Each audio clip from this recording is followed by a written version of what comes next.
Përshëndetje miq dhe mirë se erdhët në studion e emisionit Pa Gjurmë. Jemi live këtu në ekranin e Report TV, ku si çdo ditë dhe ditën e sotme do të jemi rreth një orë në transmetim dhe redaksia e emisionit Pa Gjurmë ka vendosur që ditën e sotme të sjellë ngjarjen e rëndë të ndodhur mbrëmjen e 11 janarit në Vjos të Fierit, ku një 46 vjeçar me emrin Altin Meçaj së bashku me babain e tij të moshuar Ylli Meçaj u dhunuan në mënyrë barbare pasi 46 vjeçari kishte bërë një like, një koment në një foto të një vajze dhe vllai i saj, një punonjës policie me emrin Altin Meçaj, ka shkuar dhe i ka dhunuar babë e birë në oborrin e shtëpisë, ku të dy janë dërguar me urgjencë në spital nga goditjet e rënda që kanë marrë në pjesën e kokës, por edhe të trupit. Familja Meçaj ka kërkuar që ditën e sotme të jetë pjesë e studios së emisionit Pa Gjurmë, pasi ata ndihen ende të kërcënuar dhe sipas tyre ende nuk është marrë një mas për personin që dhunoi pikërisht Yllin Meçaj dhe të birin e tij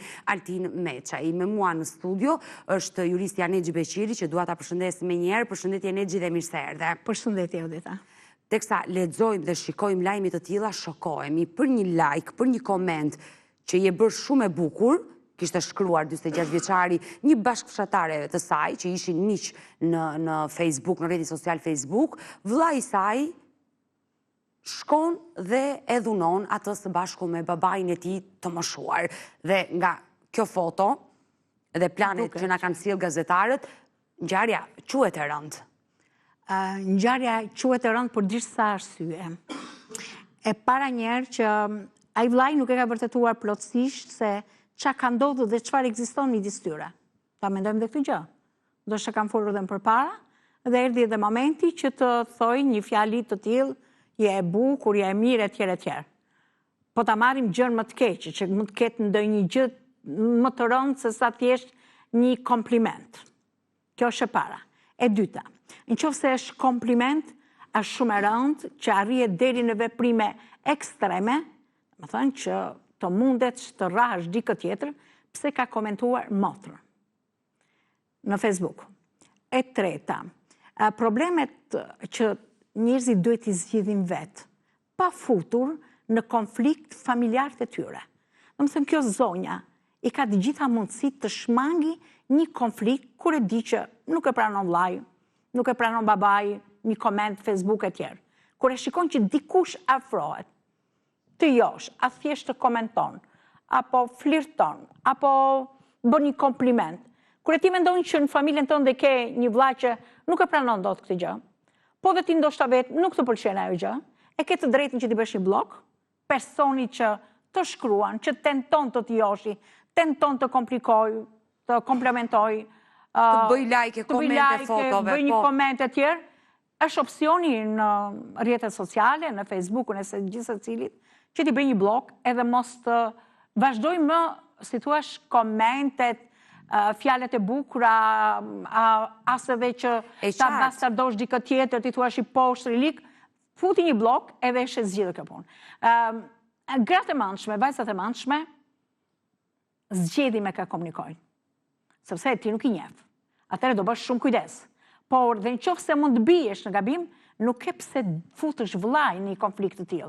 Sepse ai vlla, domethënë, jo thjesht që ka përgjegjësinë e madhe se është punonjës i policisë, por edhe për kaq, për një, si thua, goditje e rëndë, do plagosje e rëndë me dashje, apo qoftë edhe plagosje e lehtë, sepse ka një komision të ekspertëve ligjor që e vërteton këtë gjë. Dënohet nga gjob me burg në 3 vjet, ose nga 3 vjet, deri 7 vjet burg. Më thënë, si mundet ti futesh ti vajzë, ti grua, ti zonjë, të futesh në konflikt vllajin tënd me disa njerëz të tjerë që ndoshta s'kan patur asnjë lloj qëllimi ndaj teje. Thjesht kanë bërë një kompliment. Por sot ne do t'i kemi familjarët, padyshim do t'jetë motra e Altinit Ylli Meçaj, do t'jetë vetë Altini në lidhje direkte nga spitali, babai e ka lënë sot spitalin dhe na ka dërguar një video që pas pak unë do t'a jap pikërisht për këtë ngjarje, por fillimisht për gjithë ata që ndoshta nuk e kanë ndjekur historinë se çfarë ndodhi mbrëmjen e 11 janarit në fshatin Vjos të Fierit ku u dhunuan babë e birë, dua t'i jap një material të shkurtër dhe rikthehemi.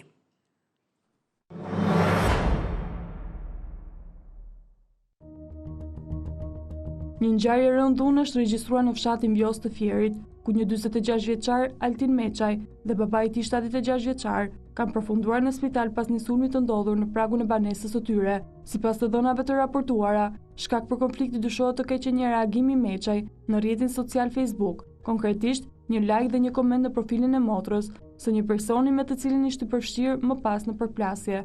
Meçaj pretendon se është kërcënuar përmes një mesazhi në telefon dhe se personi që e ka kërcënuar është pjesë e strukturave të policisë së Fierit. Ngjarja ka ndodhur rreth orës 11 të darkës, kur 46 vjeçari është kthyer në banesë. Dyshohet se në momentin që ka dalë jashtë pas thirrjeve me emër, ai është sulmuar nga të paktën 3 persona, duke pësuar dëmtime dhe humbje të ndjenjave. Në përpjekje për ta ndihmuar, babai i tij ka ndërhyrë, por dhe ai është dënuar dhe ka marrë dëmtime, veçanërisht në zonën e kokës. Të dy janë transportuar në urgjencën e Spitalit Rajonal të Fierit, ku po marrin trajtimin mjekësor. Gjendja e tyre raportohet të stabilizuar, por familjarët janë të tronditur nga ngjarja dhe shprehin shqetësim për sigurinë e tyre. Deri më tani nuk ka asnjë reagim zyrtar nga policia e shtetit. Sipas informacioneve paraprake, për shkak se personi denoncuar dyshohet të jetë punonjës i policisë, rasti ka kaluar për hetim Agjencisë për mbikëqyrjen policore. Kjo është ngjarja dhe momenti që flasim, Altin Meçaj, 46 vjeçari, është ende në spitalin e Fierit, ndërsa babai i tij, i cili kishte plagë më të lehta, Ylli Meçaj, ka lënë ditën e sotme spitalin. Por në fakt ka qenë i moshuari Ylli Meçaj, i cili i dërgoi redaksisë e emisionit pa gjurmë një video dhe kërkoi ndihmën e ekranit të Report TV për ta denoncuar këtë ngjarje të rëndë, dhe regjia do më ndihmoi me videon e të moshuarit që nisi në pa gjurmë.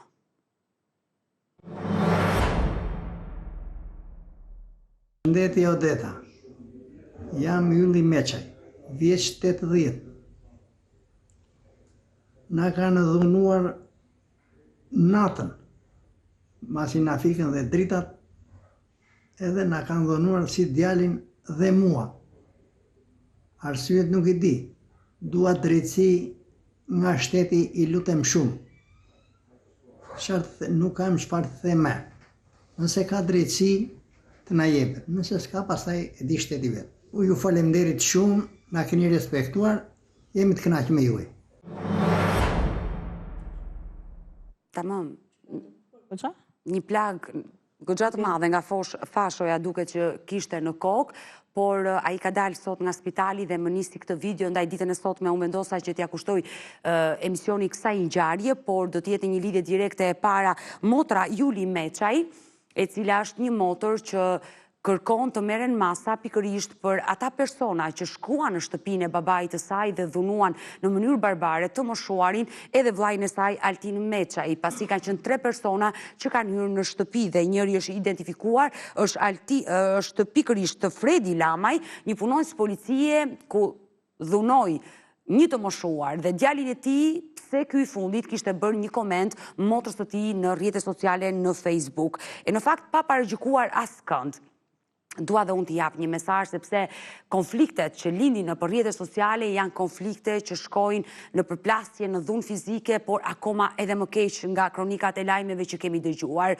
Çdo kush, qoftë grua apo qoftë burr, nëse pretendon dhe kërkon të jetë aktiv në këtë botën online, hap një llogari në Facebook, në Instagram, në TikTok, në rrjetet të ndryshme sociale, dhe nëse është publik, duhet të marrë përsipër edhe komentet që i vinë pikërisht në faqen e tij. Nëse një person kërkon që mos të ketë komente, mos të ketë like, edhe ta ruaj jetën e tij private, mund të jetë privat edhe në atë opcion, zënja Nexhi, në atë faqe llogarie, llogaria e tij mund të jetë privat dhe të jetë i kufizuar me personat që pranon në faqen e tij, sepse nëse bëhemi publik, padyshim që mund të ketë komente të tilla që mund të keq kuptohen dhe kalojnë pastaj në konflikte goxha të rënda, siç është edhe ngjarja e sotme. Mirë, dua të përshëndes në këto momente motrën e Altin Meçaj, Ylin. Ylli, përshëndetje. Përshëndetje, Odeta, si jeni?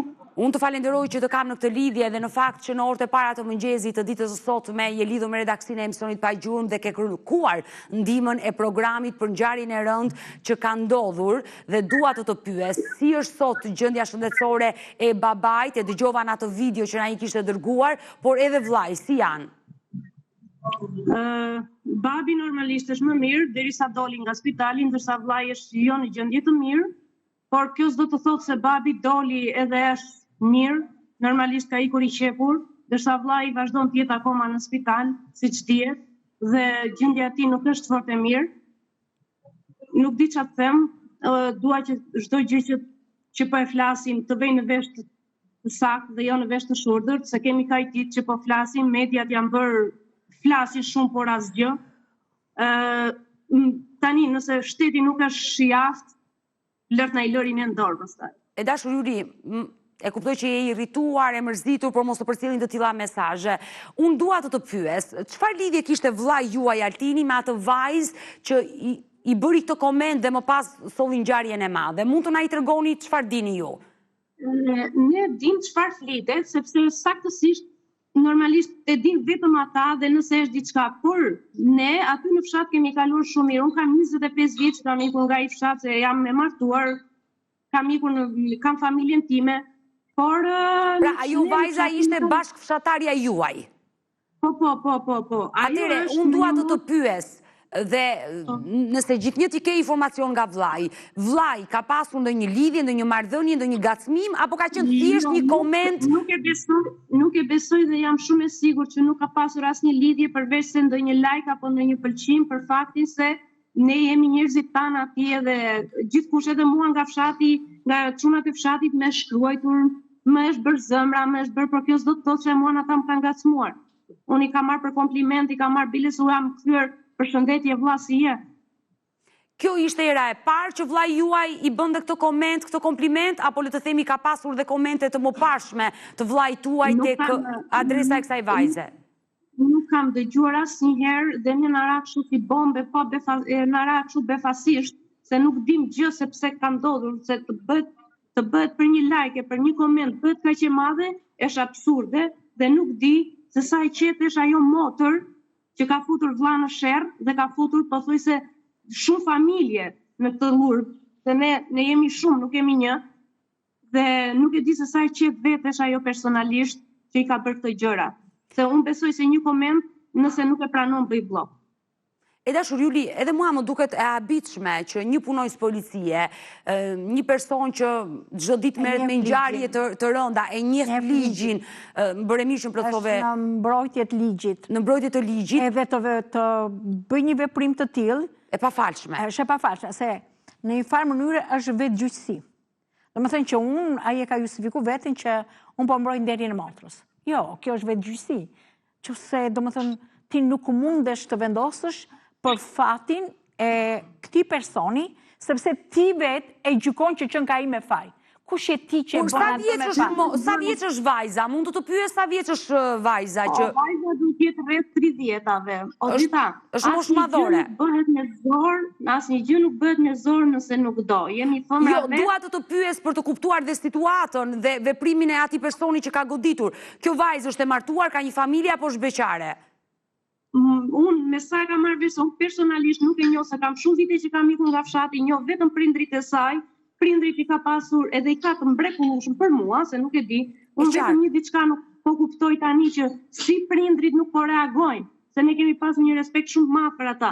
Nuk po reagojnë familja tyre fare. Jam bashkëfshatar. Por unë desha të thosha që një vlla të arrijë deri në një pikë që të dhunoj rënd vllajin tuaj dhe babain tuaj për një koment që vllai juaj kishte shkruar bashkëfshatares në ato foto, më duket dhe mua e habitshme. Por ju keni pasur konflikte të mëparshme, se me sa po të dëgjoj ju thoni jo. Absolutisht përkundrazi, babai i këtij çunit ka punuar me fugon që bënte linjën, se unë jetoj në Fier, bënte linjën nga Vjosa në Fier dhe prindrit e mi apo njerëzit e mi udhëtonin gjithmonë me këtë.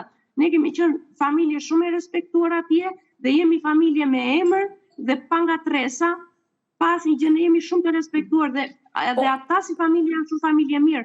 Dhe kjo po na bën çudi që si ata nuk po ngrihen dhe të kërkojnë qoftë një familje apo të kuptoj. Juli, të lutem, të bëra një pyetje në dinin tuaj, vajza është e martuar, ka një familje? Po, vajza është e martuar, është e martuar. Jeton në Itali. Po, jeton në Itali, nuk jeton fare në Shqipëri. Po vllai juaj, edhe ai emigrant në Gjermani, i martuar apo?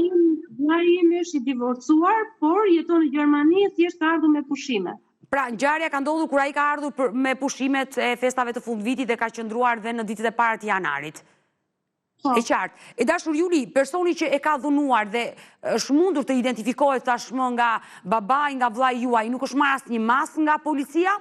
Absolutisht, deri tani unë jam interesuar, unë nuk kam lënë duke sigurin heshtje, po nuk kam lënë gur edhe kusur pa pyetur, pa interesuar, nuk kam lënë më media e nuk kam lënë më polici pa pyetur dhe ai është akoma i lirë, vazhdon të jetë i lirë dhe thuhet që nuk ka prova konkrete akoma. Çfarë prova duhet ai të marrë shteti nga ai kur mesazhet që janë thënë tek telefoni vllajt, se telefonin ja ka marrë ai, janë përmendur duke e qelluar vllan tim, janë përmendur po të njëjtat fjalë që janë shkruar në mesazh. Nga ky person, kush tjetër i ja ka thënë këto fjalë? Përveç se personi që ja kishte dërguar me mesazh, ja tha dhe me gojë. Do më thonë, qartësojni edhe pak. Do më thonë, në telefonin e vllajt tuaj, janë pikërisht mesazhet e këtij personi, pra është identifikuar se cili ka dërguar ato kërcënime, pra për që në qartë edhe për të tjerët. Kështu që edhe sikur të mos kem provë, ja një minutë se e dua edhe për të tjerët, edhe sikur të mos ketë ndonjë provë që situash filmime në atë moment, filmime sepse kanë ikur dritat, i kanë hequr dritat e tjerë, dhe më thënë ka provat të tjera indirekte, të cilat të qojnë pikërisht tek ngjarja dhe për gjetur dhe autorët e ngjarjes. Dhe ajo që është më e rëndësishme, ju shqetësojnë se mendoni që s'ka filluar në çështje penale për këtë gjë. Unë nuk e besoj që s'ka filluar. Ju duhet meni... Djali është i lirë, djali është në punë, vazhdon të punojë dhe sot. Një njoftim është që, do më thonë, Ministria e Brendshme ka filluar një hetim për të parë pozicionin e tij, sepse është punonjës e atij sektori. Dhe si thoni ju, se kemi të verifikuar, ju thoni që ai vazhdon punon. Por në këtë rast hapet një çështje penale. Ja një minutë. Në punë, dhe sa informacione ka marrur. Po, në këtë rast kemi të bëjmë me dy të plagosur, baban e pambet sot direkt, që e ka të fashuar krejt kokën. Dhe një pas pak edhe me Spitali Live, është duke na pritur Altini në një lidhje direkte. Edhe pikërisht personi tjetër, vllai zonjës, është i shtruar në spital, ka kajdir, kështu që ma merr mendje që ka filluar një çështje penale. Po dhe nëse dyshon, siç thot motra, që nuk ka filluar një çështje penale e tjerë, të dy këto viktima, do më thëmë babaj dhe vllai i zonjës, kanë të drejtë të marrin një avokat dhe ta ndjeki çështjen që në fazën e parë të denoncimit, do më thënë, a ka një denoncim, a ka fillu një çështje penale nga ana prokurorisë, policia ka bajtur vendngjarje, pra sido që tjetë dhe mos kenë qenë atë moment, dy viktimat janë në spital prej kaj ditësh, i kanë shenjat e tyre dhe njëkohësisht ka ekspert ligjor që vërtetojnë se në çfarë shkalle është ushtruar dhunë pikërisht mbi këto dy persone. E dashur Julis, është Altini duke më pritur në një lidhje live dhe do shkojmë në spitalin e qytetit të Fierit. Mesazhi që do përcjellje? Unë doja të përcjellja mesazhin. Shteti në radhë të parë të më siguroj gjendjen sepse vllai im është i pambrojtur akoma aty në spital, aty i rroje vëllezrit, motrat, një kushërinë që kemi, policia nuk ka vajtur në asnjë moment përveç se natën e parë që ka shoqëruar, dhe vllai ka qenë për kaq ditësh vetëm në spital, pa policë, pa gjë, dhe tjetra kapet autori, nëse është e vërtet dhe është ai të reagojë, nëse jo pastaj nuk di çfarë them, ne do të falenderoj Juli, të falenderoj që të pata në këtë lidhje. Do mbetemi në kontakt. Gjakun e babait nuk do t'ja fal kurrë. E qartë, mirë, bëjmë një shkëputje, kalojmë në një këshill mjekësore dhe rikthehemi sërish bashkë live, pasi do të shkojmë në lidhje direkte me spitalin e qytetit të Fierit, është duke na pritur Altin Meçaj nga dhoma e tij e spitalit.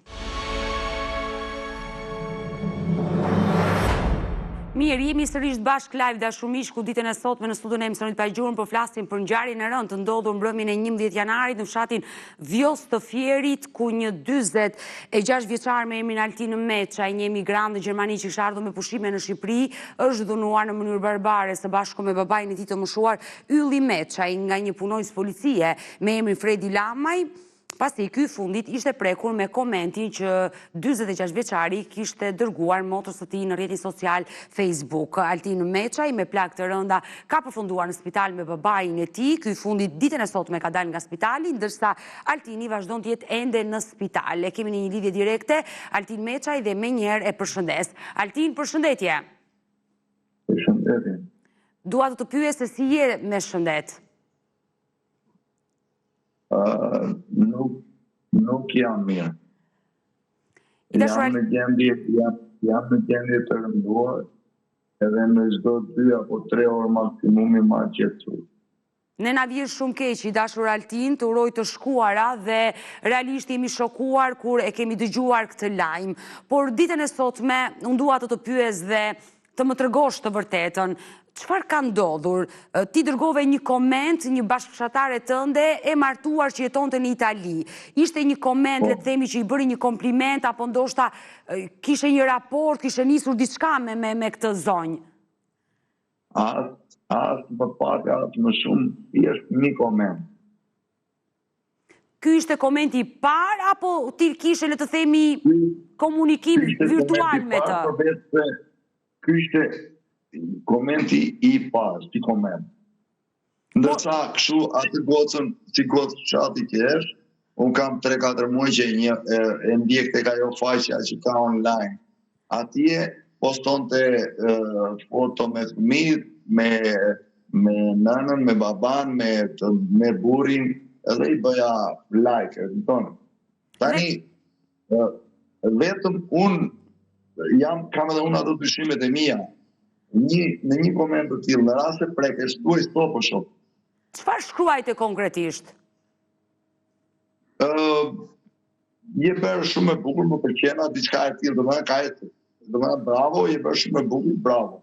Diçka e tillë. A pati në një Doja që të kisha telefonin tim të tregoja mesazhin fik. Po për fat keq ata shokët e morën me vet ata që më rran. Persona që të dhunuan të morën dhe telefonin, që mos lini gjurmë. Po. Por i dashur Altin, pate ndonjë reagim nga zonja në fjalë kur ti i bëre këtë koment? Jo, asnjë reagimi, thjesht në ditën e shtunor në darkë më ka ardhur një mesazh kërcënues nga vëllai i saj. Ky mesazh kërcënues, i dashur Altin, ky mesazh në Messenger. Ky mesazh kërcënues që të erdhi në Messenger, pas sa orësh ose pas sa ditësh të erdhi nga komenti që ti kishe bërë? Tani, ai komenti mund të kishte një ditë apo 2, dhe mesazhi kërcënues mua më ka ardhur ditën e shtunë në ora 9 në darkë dhe në orën 11 ndodhi ngjarja. Kur të erdhi mesazhi, personi në fjalë nuk ishte prezantuar. Çfarë dyshove ti në fillim kur të erdhi një mesazh celular? E bëre lidhje që bësh fjalë për atë koment që ti kishe shkruajtur? Po, patjetër, për arsye se ky është vllai. Asaj gocë dhe unë e njoh atë, Fredi Lama, ai më doli direkt me emër, me mbiemër në Messenger. Dhe çfarë të shkruaj ti? Sharje, ofendime, edhe më thotë që nuk e di me ka e pleksur. Nga ky mesazh ti reagove, i ktheve një përgjigje? I kam kthyer përgjigje, i kam thënë që nuk e pse më shon, e pse më ofendon. Ne njihemi bashkë. Edhe ajo më pasaj është tjetra, thash, ajo motra edhe është e madhe, nuk është e gogët. Në rast ajo ndihet keq, nga një koment i tillë mund të thotë Altin të lutem mos më shkruaj më edhe më kam harruar ai. Ose mund të më bllokojnë. E qartë. Edhe këtij shokut ai them që ne mund ta pim kafe kur duash bashkë. Edhe sqarohemi. Unë kam menduar, ta them seriozisht, me bindje të plot, që ose do të takoheshim diku do pinim kafe, edhe nuk e di se sa mendje mund të kishte ai, mund bënim prapë shërë të kafja, po për atë natë unë mendoj se ka qenë çdo gjë e mbyllur aty. Por fatkeqësisht nuk u mbyll aty. Çfarë ndodhi më pas? Nuk u mbyll aty. Unë kam dënjur për rreth 2 orë të tjera te lokali i fshatit, që ai është edhe lokali vllait tim, me vllain tim edhe një kushuri tjetër, rreth orës 11, unë kam marrë makinën, domethënë nga lokaliteti e shtëpia është diku 1 kilometër. Edhe mbas me ka ardhur edhe vllai ka shtëpinë pak më poshtë, pak më lart. Kam dalur si që kemi në shtëpi në fshat, kam hapur portën e madhe, kam futur makinën brenda, jam kthyer, kam mbyllur portën, edhe kam ikur në kem lart të shtëpish, një distancë nga porta e madhe, kryesore deri te shtëpia, diku te 50-60 metra. Dhe kur jam futur brenda në shtëpi, kam hequr edhe xhibosin edhe jam bërë gati që të shtrihem. Mirë po, në atë moment fiken dritat. Po. Vetëm në shtëpi. Edhe një dhe nga jashtë më bëret, po Altin, unë i them, urdo, nga brenda, edhe dalë në derë, me telefoni, po jo me flash, pastisht, po me ekran të ndezur. E qartë. Edhe sa dalë në derë, më përsërit të njëjta fjalë të mesazh. Pra ato fjalë që ti kishte shkruajtur në Messenger disa orë përpara, ai të përsëriti të njëjtin mesazh tek porta e shtëpisë. Përsëriti të njëjta fjalë në derë të shtëpisë. Dhe më thot tani do ta marrësh vesh se kush jam unë. Në atë moment e bën një hap përpara nga dera edhe e kapemi me duar. Aty në atë moment e pastaj unë nuk e mbaj mend se si jam shkëputur ai. Pse humbën ndjenjat? Po më kanë qelluar aq fort sa kam humbur ndjenjat edhe unë kam ndjer vetëm kur erdhi ambulanca. Sa persona kanë qenë? Sepse keni deklaruar që kanë qenë 3 persona atë ditë. Të paktën me një person unë jam kap dhe 2 mua më kanë qelluar direkt. Prandaj unë ngul kem të paktën 3. Pra dyshoni se kanë qenë 3 persona atë mbrëmje në oborrin e shtëpisë tuaj, ku 2 prej tyre të kanë dhunuar. 3 persona 100% e sigurt. Nuk e di nëse kanë qenë më shumë. Por ju keni humbur ndjenjat për shkak të dhunës dhe sigurisht nuk keni mbajtur mend asgjë, por keni mësuar që nga zhurma dhe goditjet babai juaj ka dalë më njëherë në obor. Babai im nga zhurma, siç tregon babai tani më mbrapa, se unë kam qenë pa ndjenja dhe as kam kuptuar. E sipas zhurmës që kanë ndier nga goditjet që kam marrë unë, babai im, se kishte një telefonat, më falni, babai jemi im në të transmetim live dhe është e kuptueshme, po? Ka dalë direkt jashtë dhe në errësirë e sipër ka parë persona që mua po më gjuanin, po më godisnin, me shkelma. Dhe e shedhur sipër meje për të bërë një farë mbrojtje. Në atë moment është qelluar edhe babai im të paktën 2 herë, ose nëse kanë qelluar 1 herë, edhe ka 2 të çara në kokë. Babai sot e ka lënë spitali, le të themi që gjendja e tij është stabilizuar, sepse gjithë kjo ngjarje është e rëndë. Të mendosh që është goditur dhe një i moshuar. Kjo është goditur në pragun e shtëpisë. Është goditur një 80 vjeçar që nuk ka lidhje fare me ngjarjen. Keni bërë denoncim në polici ju si familje? Denoncimin e kemi bërë në momentin e parë që ka ardhur policia në spital. Po? Janë veprime që i bën vetë policia. Unë i kam thënë atij shefit policisë, kanë qenë 2 zotrinj, i thash që më tha Altin kush ta ka bërë këtë. I thash ma ka bërë Fredi Lamaj, e kam njohur nga dherë, i thash që më foli në pragun e shtëpisë dhe tjetra nga mesazhi që më dërgoi. Mesazhi me fjalët që më thanë në derë shtëpisë është e njëjta frazë.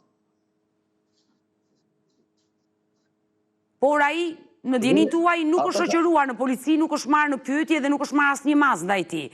Të paktën këtë gjë deklaroi dhe motra juaj, Juli, që ishte pak minuta më përpara me mua në një lidhje. Unë për vete nuk e di nëse është shoqëruar apo diçka tjetër, po di që më kanë dije këtu kanë ardhur shefat e policisë tjerit, të nderuar, të respektuar, dhe më kanë garantuar se këtu në spital apo në shtëpinë time nuk ka për të shkelur një personi i dyshim ose një personi tret pa dëshirën time, dhe më kanë garantuar se çdo person që është përfshirë në këtë ngjarje do marrë atë që i meriton. Pra, zonja Nexhi, atë që i tha dhe ju, Julit, motrës së Altini, që policia pa dyshim që mund ta ketë shoqëruar dhe ka marrë në pyetje dhe mund të ketë nisur një hetim, sa ish punojës i policisë. Patjetër që ka nisur një hetim. Djali zotëria që foli këtu në studio e përmendi edhe janë rrethana të rënduese ato që një burr të vjetër, domethënë 80 vjeçar ta qellosh në atë mënyrë, ka qenë në bashkëpunime të tjerë.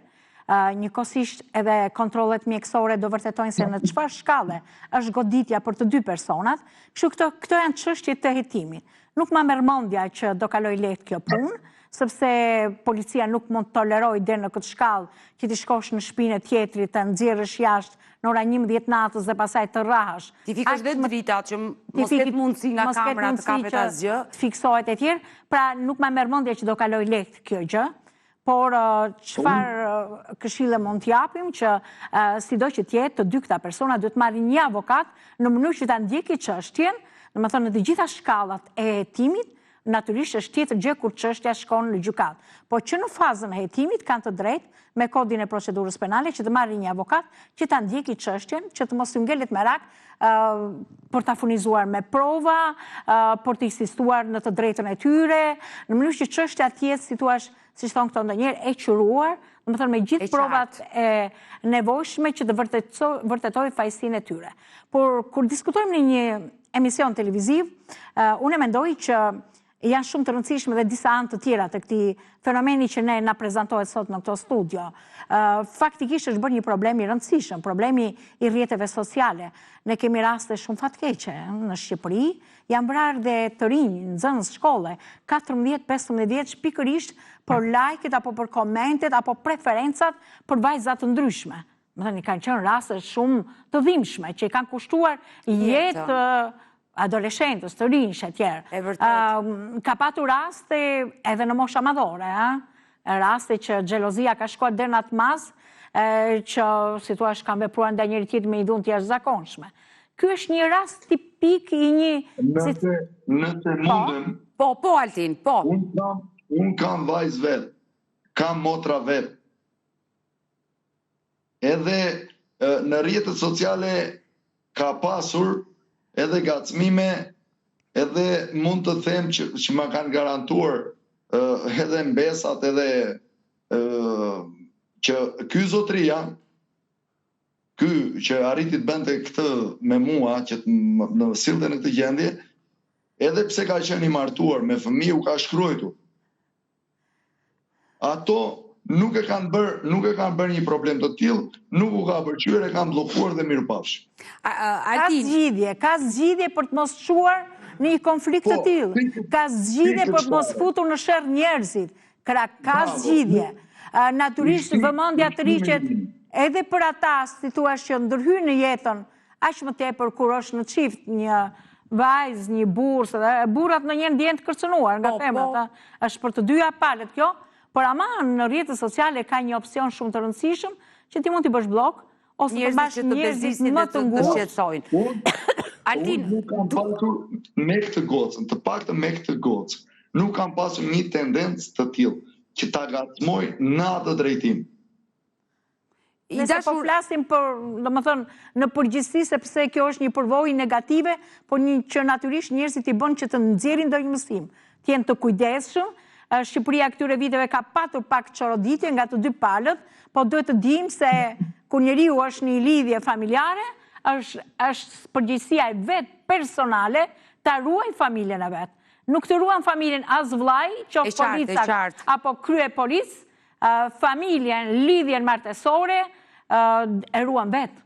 Secili, domethënë, është madhor edhe është i përgjegjshëm. E vërtet, ne Altin e di që je i shtrirë në atë shtrat, ndoshta mund kesh dhimbje për shkak të plagëve që ke marrë dhe konkretisht ke plagë në pjesën e fytyrës. Je goditur dhe plagët konkretisht ku i ke marrë, sepse në pjesën e fytyrës e shikojmë qartë. Nuk ka vend që nuk ka goditje Altin. Ka shëmbje të brendshme tjetër. E qartë, mirë, do qëndrojmë bashkë edhe për disa minuta. Mund ta vërtetoj kush do lehtësisht një raport të skanerit fundit edhe duket çdo gjë. Ne do qëndrojmë bashkë edhe për disa minuta, i dashur Altin, sepse ditën e sotme gjithë qëllimi është që ti të përcjellësh një mesazh nga ekrani Report TV. Mirë, jemi rikthyer në studio, jemi në minutat e fundit.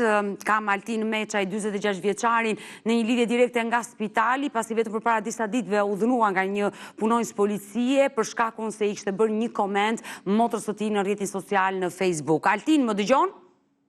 Po, ju dëgjoj shumë mirë. Kush është mesazhi që do i përcjellje sot personit që të dhunoi mbrëmjen e 11 janarit? Unë doja vërtet ta pyesja si e mori guximin dhe me çdo drejt arriti deri tek porta e shtëpisë time dhe si e mori guximin që arriti të qelloj baban tim mirë mua, se me mua mund ta bënte një sherrë te rruga. Si e mori guximin? Që të kalosh nga porta e madhe deri te porta e shtëpisë kryesore është një distancë 60 metra. Ai person ka ardhur në shtëpi tim, po ka ardhur për të marrë një vegël, për bërë diçka te shtëpia e tij, nuk ka ardhur. Ai nuk është personi afër që të vi lirshëm te shtëpia ime. E qartë, e kuftoj dhe ngjarja është e rëndë. Ne të urojmë të shkuara Altin si juve edhe babait tuaj Ylli Meçaj dhe uroj dhe shpresoj që ngjarje të tilla mos të dëgjojmë. Të falenderoj dhe të përshëndes nga Tirana, të shkuara. Falenderoj shumë edhe një diçka të fundit. Unë kërkoj vetëm drejtësinë. Shumë drejt. Drejtësi. E mbyll e bukur. Aq më tepër që është një punonjës i policisë së shtetit. Kjo e rëndon shumë situatën. Akoma më shumë. Mirë, Altin, të përshëndes nga Tirana. Faleminderit që të pata në këtë lidhje. E dashur Nexhit, falenderoj dhe ty që të pata sot në emision. Faleminderit. Mirë, dashur miq, kemi ardhur në fund edhe për ditën e sotme. Unë ju falenderoj që ndruat me mua deri në fund të programit. Ne bashkë do të takohemi sërish nesër live ora 16 me një tjetër histori. Deri atëherë, mirupafshim.